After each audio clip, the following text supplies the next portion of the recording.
오늘 주일 예배는 염려는 염려로 해결되지 않는다라는 제목으로 잠깐 시간 은혜를 나누고자 합니다. 인생을 살아보니까 어떻습니까? 고난이 있죠. 고통도 있습니다. 그러면 그 이유가 무엇일까요? 한마디로 선악과를 따먹었기 때문입니다. 즉 하나님께 불순종한 결과라는 것이죠. 다시 말해 인생 속에 고난이 있는 이유는, 고통이 따르는 이유는 하나님을 기준 삼지 않고 나를 기준 삼았기 때문이라는 것입니다. 나를 기준 삼으면 고난이 끊이지 않습니다. 나를 기준 삼으면 고통도 끊이지 않습니다.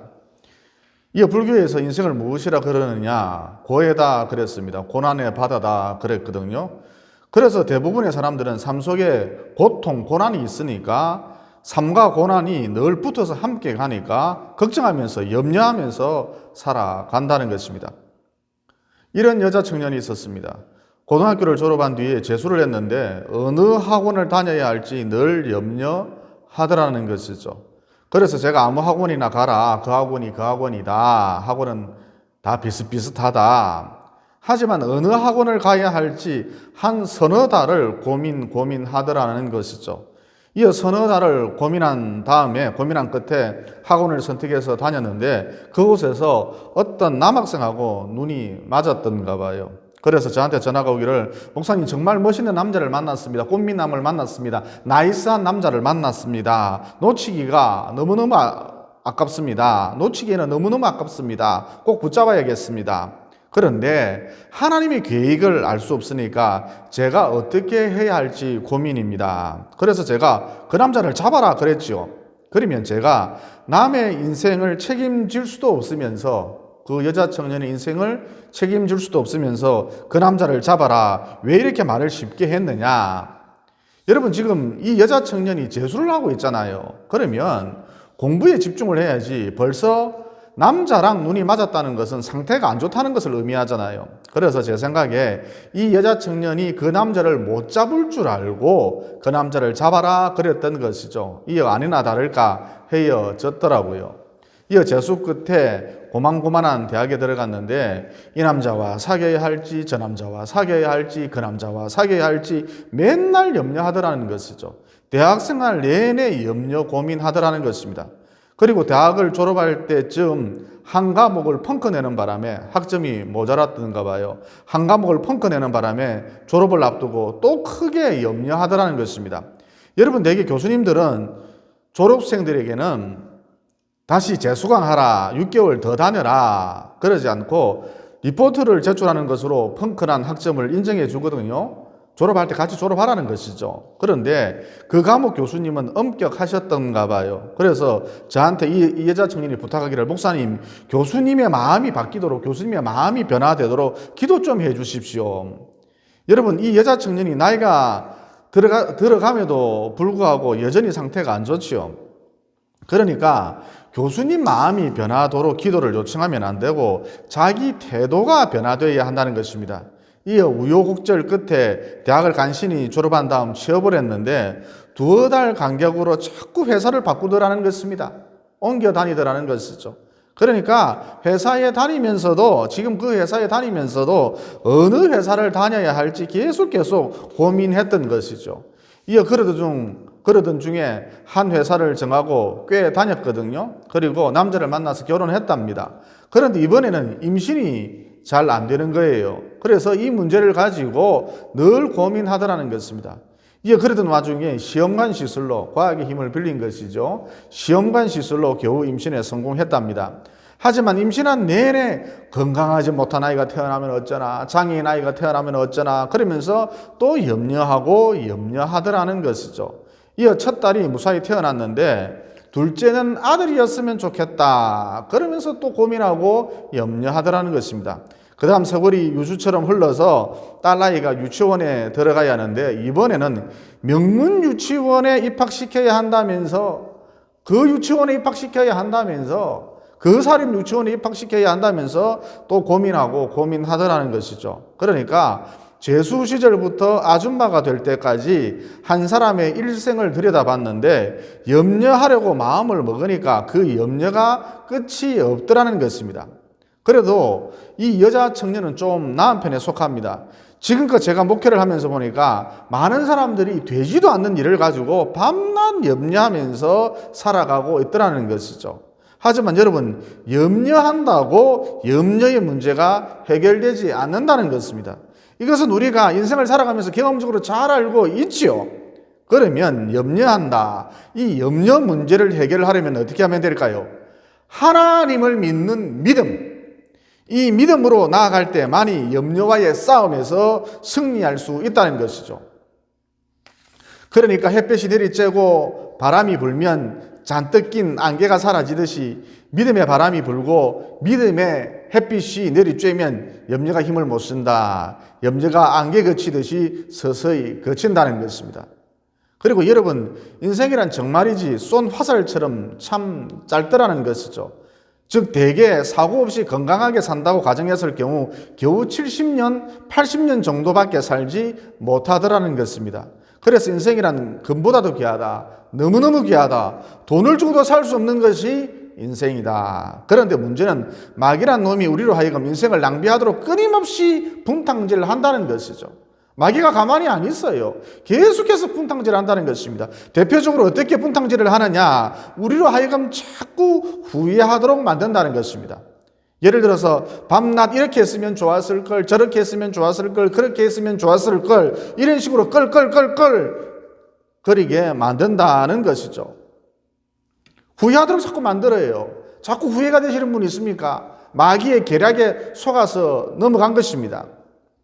또 무엇보다 마귀란 놈이 우리로 하여금 인생을 낭비하도록 끊임없이 분탕질을 하는데 어떻게 분탕질을 하느냐? 우리로 하여금 자꾸 염려하도록 만든다는 것이죠.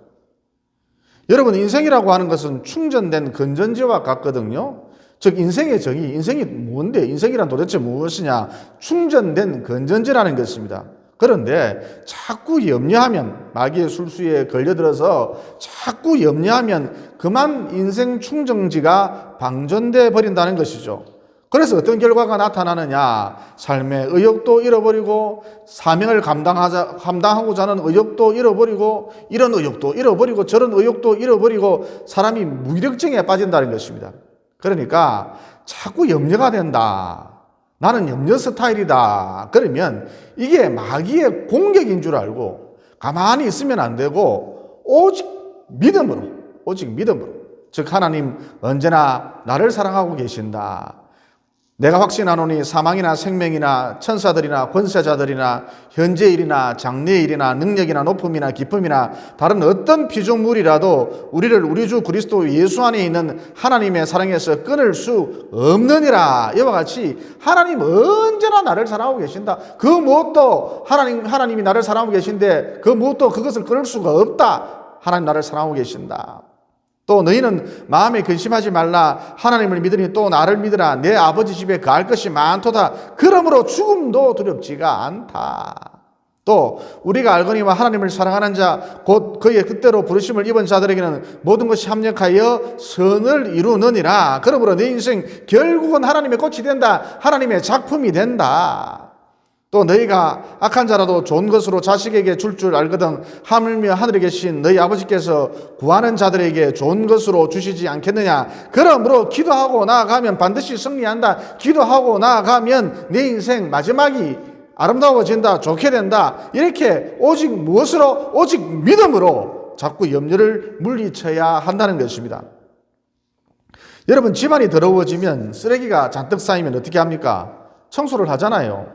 마찬가지로 염려는 마음에 쌓인 쓰레기와 같은 것인데 이것을 가만히 내버려 두면 안 되고, 가만히 내버려 두면 우울증, 조울증에 걸려요. 또 내 마음인데 더 이상 내 마음이 아니라니까요. 그래서 염려라는 쓰레기는 가만히 내버려 두면 안 되고 자꾸 말씀을 선포하고 찬양하고 틈틈이 기도하는 것으로 곧 믿음으로 계속해서 꾸준히 청소해야 한다는 것입니다. 덧붙여 우리가 왜 염려하면 안 되는가? 한마디로 염려는 무익하기 때문입니다. 그러니까 단 1%라도 염려하는 게 이익이 있다면, 염려하는 게 내게 이익이 된다면 염려하시라는 것이죠. 27절에 보면 이런 말씀이 나오죠. 너희 중에 누가 염려함으로 그 키를 한 자라도 더할 수 있겠느냐. 이 말씀이 무슨 말씀이냐 하면 이미 결정된 것으로 염려하지 말라는 것입니다. 예를 들어서 내가 A 대학에 들어가려고 했는데 B 대학에 들어간 것, 또 푸르지오 아파트에 입주하려고 했는데 퍼르치오 빌라에 입주하게 된 것, 이렇게 이미 결정된 것으로 염려하지 말라는 것이죠. 결정난 것은 뒤돌아보지 말라는 것입니다. 또 한 가지 예를 들어서 키가 작은 것, 머리가 좋지 못한 것, 눈이 작은 것, 저처럼 피부가 시커먼 것, 얼굴이 큰 것, 세숫대야만한 것, 이런 것 따위로 염려하지 말라는 것이죠. 여러분, 원판 불변의 법칙이라고 있지요. 그러니까 아무리 성형수술을 해도 원판은 안 바뀐다는 것입니다. 그러므로 자꾸 고민하면서 밤낮 염려하면서 얼굴에 칼 대려고 하지 말라는 것이죠. 그리고 앞서 말씀드린 대로 하나님이 내게 인생 충전지를 주셨는데 염려함으로 이 인생 충전지를 자꾸 방전시키지 말고, 여러분, 염려가 아무것도 아닌 것 같아도 자꾸 염려하면 인생 충전지가 방전된다니까요. 그러므로 인생 충전지를 방전시키지 말고 인생 충전지에 에너지가 담겨 있을 때에 사명 감당하는 일에 이 에너지를 쏟아 부으라는 것이죠. 여러분, 어영부영 하다 보면 세월 다 가고 어영부영 하다 보면 금방 죽음이 눈앞에 와 있다니까요. 그래서 방금 전 말씀드린 대로 인생 충전지에 에너지가 담겨 있을 때에 사명 감당하는 일에 이 에너지를 쏟아 부으라는 것입니다. 또 염려가 왜 무익한가? 관계를 파괴시키기 때문이라는 것이죠. 제 친구 중에 대머리인 친구가 있거든요. 아직도 결혼을 못했습니다.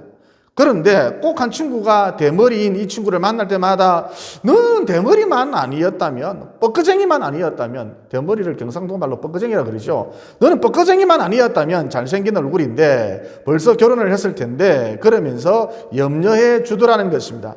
하지만 대머리인 친구가 자신을 염려해주는, 아낌없이 자신을 염려해주는 그 친구를 몹시 싫어하더라는 것이죠.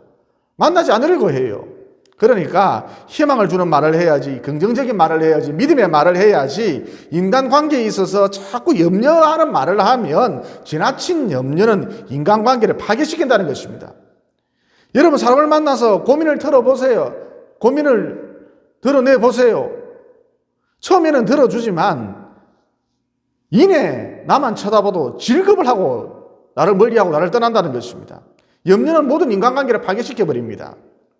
또 염려는 전염병과 같아서 주변 사람들을 모두 죽여놓는다는 것이죠.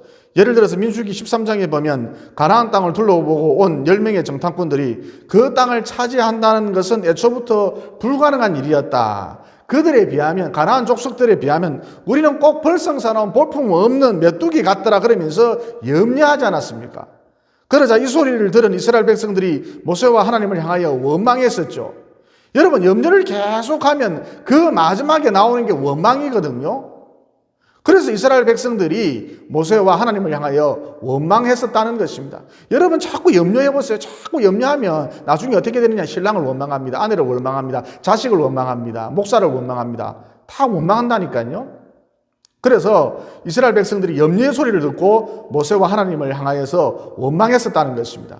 그런데 여러분, 이렇게 원망하는 백성이 무슨 가나안 땅을 차지할 수 있겠습니까? 그래서 결국 어떻게 되었지요? 한 명도 가나안 땅에 들어가지 못하고 모두 광야에서 생을 마감하게 되었던 것입니다. 이와 같이 염려는 전염병과 같아서 주변 사람들을 모두 죽여놓는다는 것이죠. 나만 죽는 게 아니에요. 내 주변을 다 죽여놓는다는 것입니다. 이어 염려가 전염병처럼 주변 사람들을 죽이는 것이라 했을 때, 죽이는 능력이라 했을 때 믿음이란 무엇이냐? 믿음도 전파력이, 전염력이 엄청 강한데 믿음이란 살리는 능력이라는 것입니다. 예를 들어서 이런 여집사님이 있었습니다. 남편 없이 아이를 키우고 있는데 먹고 사는 일 때문에 엄청 바쁜 거예요. 그래서 아이들 밥도 제대로 못 차려주고 빨래도 제대로 못 해주고 그렇게 정신없이 하루하루를 살아가는데 늘 하나님이 우리와 함께 하신다. 하나님이 좋은 길로 인도해 주신다.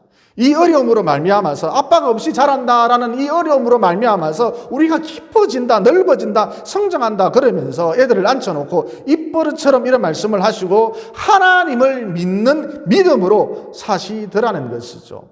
그런데 참 신비한 것이 엄마가 이렇게 사니까, 믿음으로 사니까, 돈으로 사는 게 아니에요. 엄마가 믿음으로 사니까 아이들도 구김살 없이 잘 성장하더라는 것입니다. 제가 이 아이들 보고 힘들지 그러니까 괜찮습니다, 목사님. 엄마가 밥을 못 해주시면 우리가 해서 먹으면 되고, 또 가끔 삼각김밥을 사 먹는데 그거 엄청 맛있어요. 꿀맛이에요. 먹을만 해요. 그리고 한 끼 굶는다고 해서 안 죽어요. 다이어트도 되고 얼마나 좋아요. 그러니까 뭐예요? 믿음으로 살면 염려를 이길 수 있다. 믿음으로 살면 나도 살고 내 주변도 살려놓는다는 것입니다. 즉 자식을 비롯해서 내 주변이 밝아진다. 구김살이 없어진다니까요. 엄마가 믿음으로 살면 아이가 밝아져요. 내가 믿음으로 회사에서 살면 직장 동료들이 밝아진다는 것입니다. 믿음으로 살면 그런 신비한 능력이 나타난다는 것입니다. 다시 말해 염려는 죽이는 능력이고 믿음은 살리는 능력이라는 것입니다. 나를 살리고 싶습니까? 자녀를 살리고 싶습니까? 직장 동료를 살리고 싶습니까? 이웃을 살리고 싶습니까? 그러면 믿음으로 살면 된다는 것입니다. 믿음이 살리는 능력이라는 것이죠. 그러므로 인생이란 선택의 연속인데 내 인생을 방전시켜버리는 염려를 선택하지 마시고 내 인생을 충전시켜주는, 그리고 살려주는, 나와 내 주변을 살려놓는 믿음을 선택하심으로 염려와의 싸움에서 날마다 승리하시고, 더 나아가 잠시 잠깐 우리가 이 땅을 살아가는데 내 인생 에너지를, 내 인생 충전지를 사명 감당하는 일에 사용하심으로써 인생 후회가 없고 내 죽는 날이 가장 영광스러운 날이 되시기를 예수님 이름으로 진심으로 축원을 드립니다. 기도드리겠습니다. 사랑의 하나님, 오늘 말씀을 통해 염려가 아무것도 아닌 것 같아도 인생 충전지를 방전시켜버린다는 진리를 깨닫게 되었습니다. 그러므로 모든 것이 합력하여 선을 이루느니라. 하나님 언제나 나를 사랑하고 계신다. 기도하면 하나님 좋은 것을 주신다.